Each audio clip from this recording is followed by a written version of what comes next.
Hello lovelies, happy new year guys. Today we'll study shadows. So we got this little cute Christmas decoration as an example, so we can delve into how to render shadows on your drawing. Let's get started. The light source for this study comes from this point, and it is an artificial light in our case. So the light will hit our decoration on the left side, leaving the other one in complete darkness, forming what we know as shadows, which are cast by our object.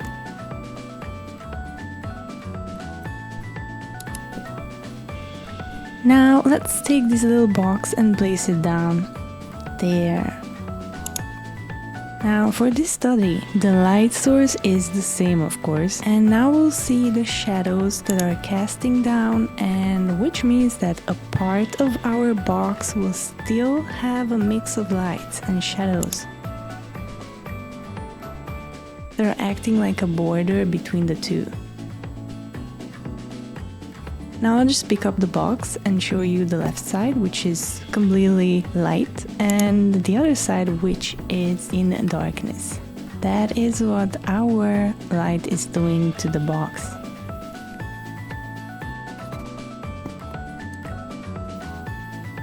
And as you can see, there's a small line that is light and the other side which has the shadows cast down on our paper. And also you can observe on the objects that are surrounded the shadows that are forming. And of course we can delve into something more interesting. I'll be using this pencil of mine that I love to draw with. It's a 2B.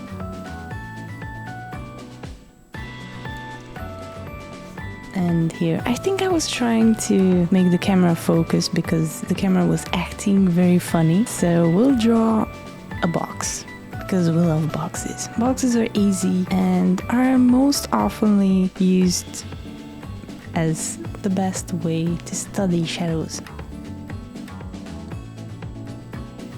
The light source is the same, so that means the right side will be complete dark, and there will be some darkness on the right side as well, and there will be, as I'm showing there, a little part that will mix between light and shadows. And of course the left side will be light. And as you can see in this example, no matter where I'm putting the box, depending where I'm putting the box and the position of the box, the shadows will be different. So that is definitely different for each case. And I'm just showing you guys how will the shadows look like.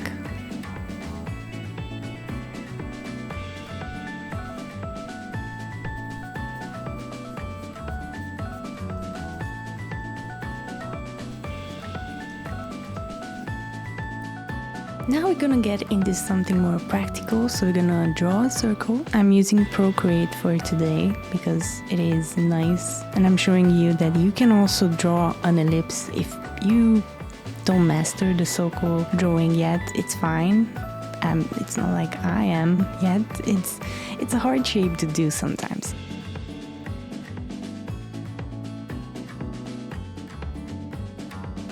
So we are aligning the globe. I'm struggling to find a right color that will fit.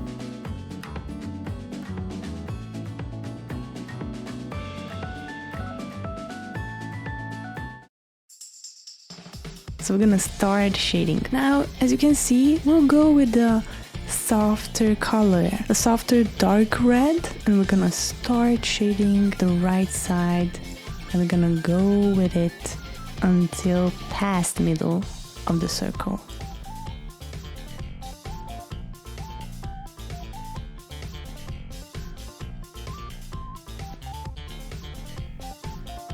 And then we're gonna go darker a bit, and we're gonna try and make that shadow look a bit more deep.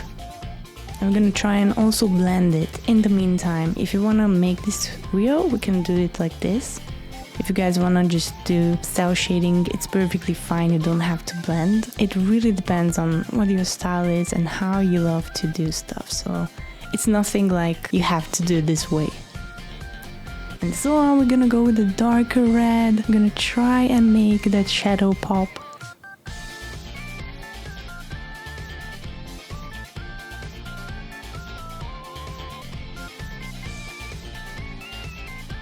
And of course, I'll try and blend all the colors in so it won't look too weird. And after I blended it all, I will go darker. I'll just draw a darker shade there.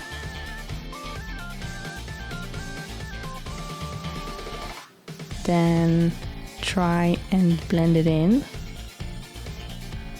And of course, all this time I'm trying just to make those shadows pop.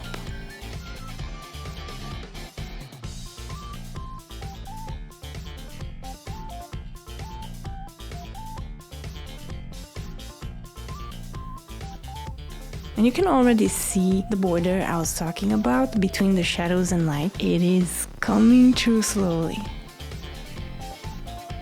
Now we're gonna go darker, and at this point that is the darkest point of our drawing. So that means that part is not seeing any kind of light.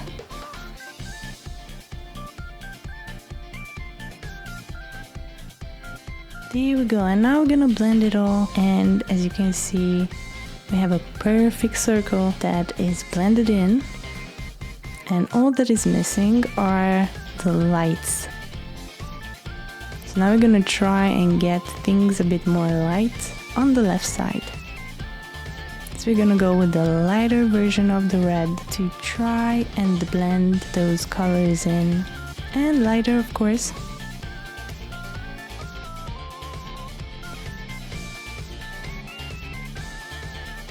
And for the left side, I will try and go way lighter, just to emphasize the fact that there is our light source. Now, of course, it is very important if your light source is artificial or not, because it can have an impact on the shadows. Like the artificial light is more crazy with the shadows than the natural one, and your shadows may look a bit more harsh with an artificial light compared to the natural light.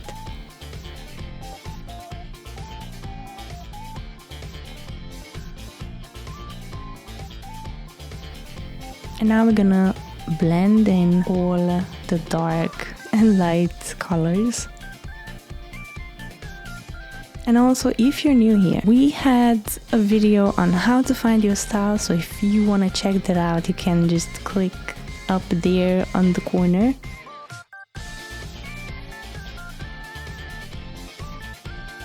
There, so now we have quite a form that we're happy with. Now we're gonna go forward and do the rest of the decorations. So we're gonna go and do the upper part. And we will respect the same thing that we did on the globe, and we will try and make the shadows be the same according to our light source. And the same as on our globe, we will have the right side very dark, where obviously our light is not hitting the object.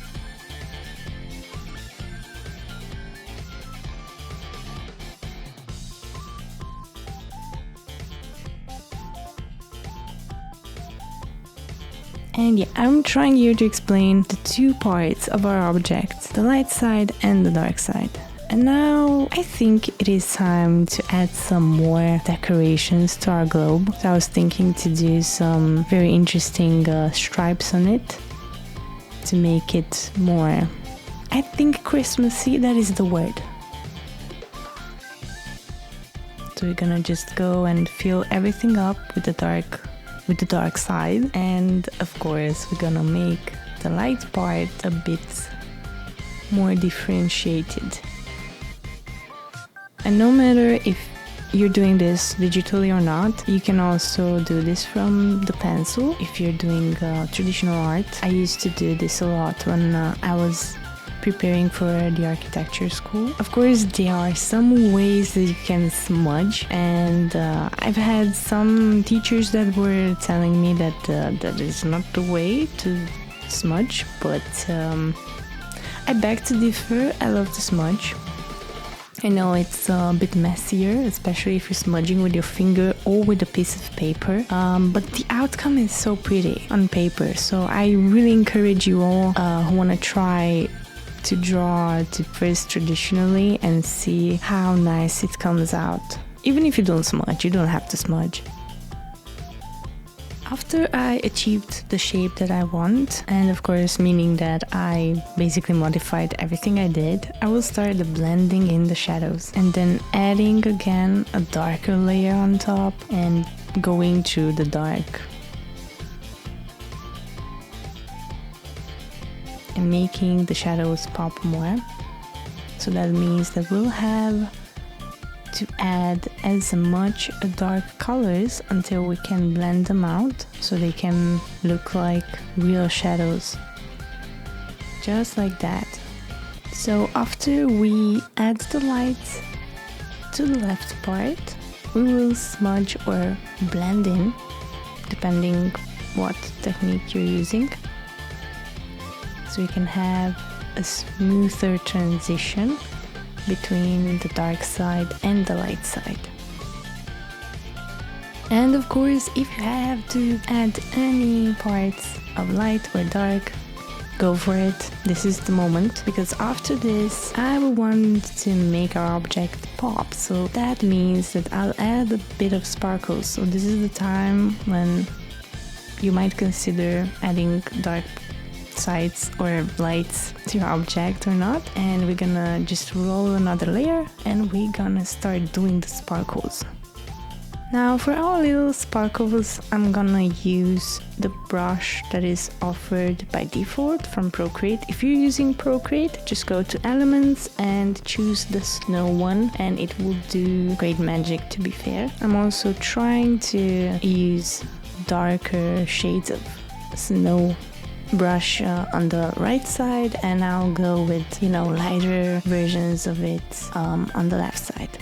And of course, if you want to make things pop, I really recommend you to use on the layer you're using sparkles, just go on the overlay and choose color dodge.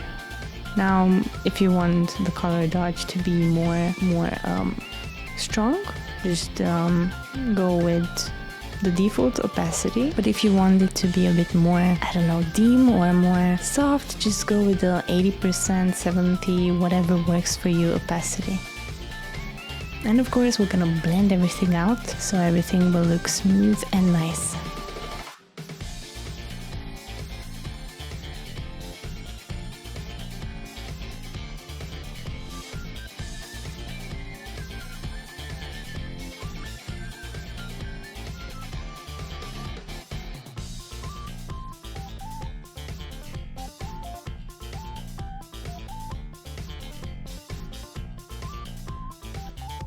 And now I will try and add a little star. So I thought, why not build a star shape or a star kind of thing. For our star element, I didn't want anything fancy, so I just tried to do a couple of shadows here and there just to make it pop a bit. So I'm gonna just try and blur a bit the edges of the star, just to make it blend a little bit with our Christmas decoration. And of course I will try and blend in anything that is shadow related or stuff like that. And of course I'll try and make it pop with a little bit of lights here and there.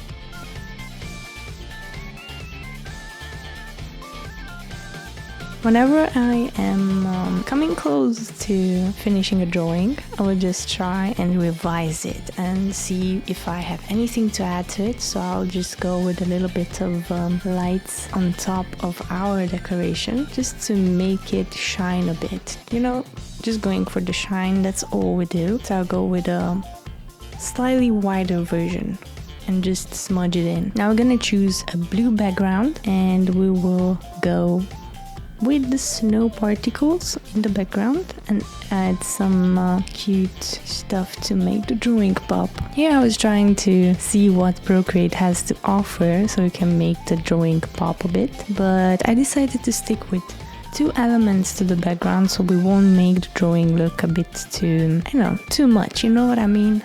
Now, before completing the drawing, I want to share one small thing with you guys. Remember to work on layers, no matter what you're doing, even if you don't have a commission. But if you have a commission or a job that you have to work on, it is very important to have layers. Just in case you have to change something, you can go back and change that particular thing. So it's nice to have everything separated from the line art, colors, shadows, lights. If you think, I usually have shadows and lights on the same, so it is a bit easier to have them grouped. Anyhow, thank you so much for tuning in. I hope that my video helped you guys understand shadows better and understand how to put them in your drawing. Of course, drawing an object is slightly different than drawing a face, but the same techniques apply on both, so we can also do that the next time. And let me know in the comments if you want to see more or if you want to see anything else. I would really love doing or sharing my experience with you guys. And if you're still here in the last part, thank you so much for everyone who joined the channel. I appreciate you all, guys, and see you the next time. I'm planning on doing more videos like this, but also like the ones where we're just drawing and make things happen. So take care, guys, and hope that 2024 will be better and will be shinier and way nicer than 2023. Love you all, take care, the wave is out.